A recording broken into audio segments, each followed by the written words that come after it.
악한 시대를 능히 이겨내는 믿음이 있습니다. 토마스 왓슨. 하나님을 경외하는 사람, 여호와를 경외하는 자들이 피차 말하던 시대입니다.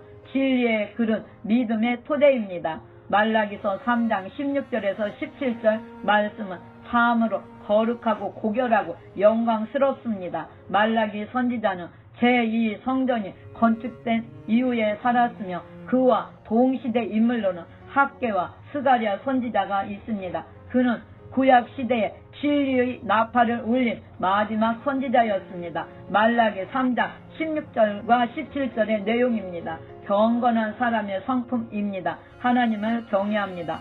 서로 피차 말합니다. 하나님의 이름을 존중히 여깁니다. 경건한 사람이 누리는 복입니다. 하나님께서 주목하시고 귀를 기울여 들어주십니다. 하나님께서 기념책에 기록하십니다. 하나님의 보상이 있습니다. 하나님께서 소유하십니다. 하나님께서 존귀하게 하십니다. 하나님께서 아끼십니다.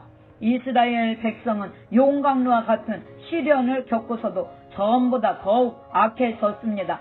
칼빈은 말라기서 주석에서 제사장들이나 일반 백성들이나 한 가지로 치우쳐 부패했습니다. 그들은 고삐가 풀린 듯이 오랫동안 온갖 사악한 행위를 저질렀다라고 말했습니다. 여호와를 경외하는 자들의 피차 말하던 시대는 바로 그런 시대였습니다. 신앙에 대한 열정은 악할 때 오히려 더욱 강해져야 합니다. 세상 사람들이 방탕할수록 성도는 더욱 순전해야 합니다. 세상 사람들은 하나님을 대적했고 경건한 사람들은 하나님 편에서 말했습니다. 이 시대가 악할수록 강해져야 하는 믿음입니다. 우리는 시대가 악할수록 더 거룩해져야 합니다. 하나님께서는 우리에게 온전하라, 주의하라, 우상 숭배자들을 멀리하라, 세상에 빛을 발하라 라고 명령하십니다. 다수를 따라 악을 행하지도 말라고 말씀하십니다. 진리가 박해와 비방과 모욕을 당할 때는 그 진리를 사랑할 수 있어야만 참 은혜를 받았다고 할 수 있습니다.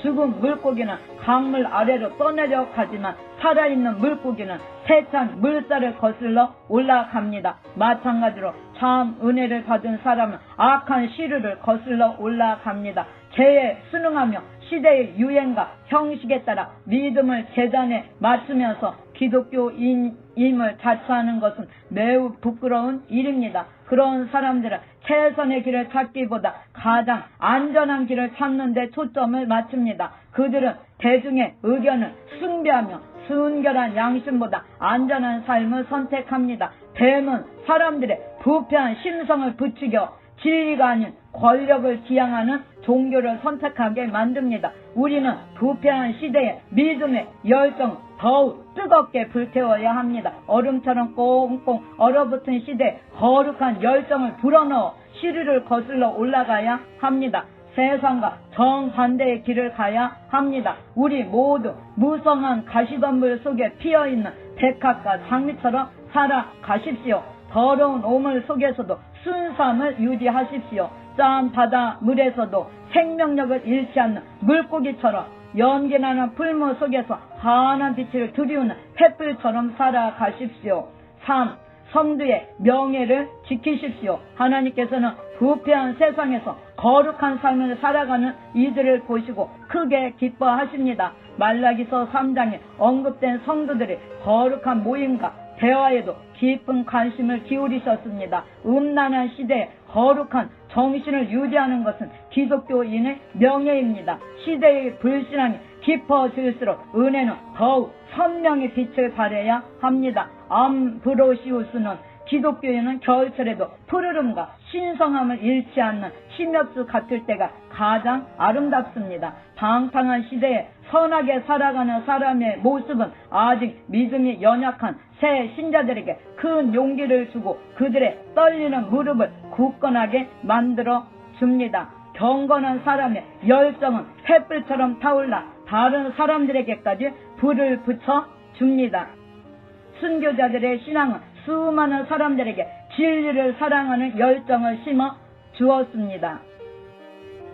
예수 그리스도의 보혈은 사람들을 구원하고 순교자들의 피는 사람들의 믿음을 굳세게 해줍니다. 기독교인이 신앙을 버리고 거짓 종교를 떠받드는 것은 참으로 서글픈 일입니다. 의 열매를 맺을 것처럼 보였던 사람들이 불신앙의 열매를 맺는 것은 파멸을 알리는 불길한 징조입니다. 우리는 부패한 시대에 거룩한 삶의 능력을 아낌없이 보여주어야 합니다. 다수와 함께 지옥에 가는 것보다 소수라도 천국에 가는 것이 낫습니다. 이 사실을 절대로 잊어서는 안 됩니다.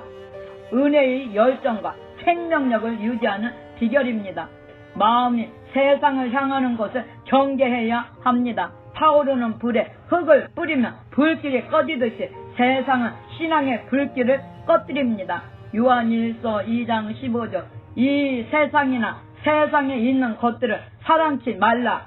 세상은 온갖 유혹으로 우리를 현혹하며 은빛 창날로 우리를 찔러 죽입니다. 세상을 사랑하는 자는 돈 몇 푼의 의와 양심을 저버립니다. 자원하는 마음으로 믿어야 합니다. 자신이 성실한 길을 택했다고 말하는 시편 기저처럼 하나님을 섬기는 길을 선택하십시오. 계산 속으로 선을 행하는 것은 옳지 않습니다. 부패한 시대 거룩한 삶을 살고 싶다면 사심없이 하나님만을 섬기겠다는 결심이 필요합니다. 순수한 동기로 선을 행하는 사람은 거룩함 그 자체의 아름다움을 사랑하며 안락과 번영을 약속하는 것들이 모두 사라질 때도 복음을 굳게 붙잡습니다. 진리에 충실한 성품을 지녀야 합니다. 목대가 구부러지는 이유는 재질이 튼튼하지 못하기 때문입니다. 성실함은 굳건함을 의미합니다. 우리는 악한 시대에 진리의 허리띠를 띠고 하나님의 전신갑주를 입고 굳건히 서야 합니다. 진리의 띠는 진리에 충실한 성품을 가리킵니다. 그리스도를 사랑해야 합니다. 그리스도를 사랑하는 마음은 우리를 거룩한 삶으로 이끕니다. 그리스도에 대한 사랑은 거룩한 마음과 용기를 북돋워 주며 세상에 대한 사랑이나 죽음에 대한 두려움을 극복할 수 있게 해줍니다. 우리가 그리스도를 사랑한다면 최악의 상황에서도 그리스도만을 섬기며 살아야 합니다. 목숨을 구하기 위해 죄악을 택하지 말고 도리어 생명과 돈을 버리고 예수 그리스도를 영접하라 라고 외치십시오.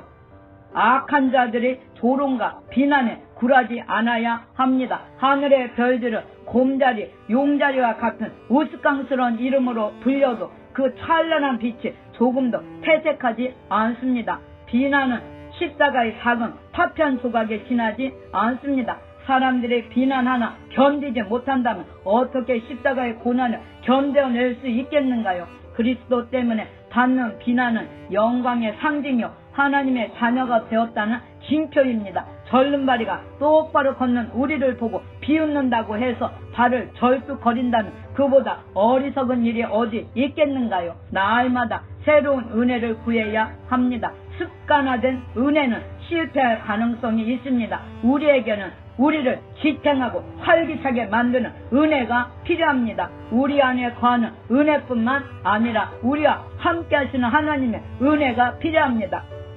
새롭게 불어오는 성령님의 바람으로 날마다 은혜가 더해져야만 거친 세상의 풍랑을 용기 있게 헤쳐나갈 수 있습니다. 부패한 세상에서 뜨거운 신앙의 열정을 유지하려면 시온산처럼 흔들림이 없어야 합니다. 할렐루야. 아멘.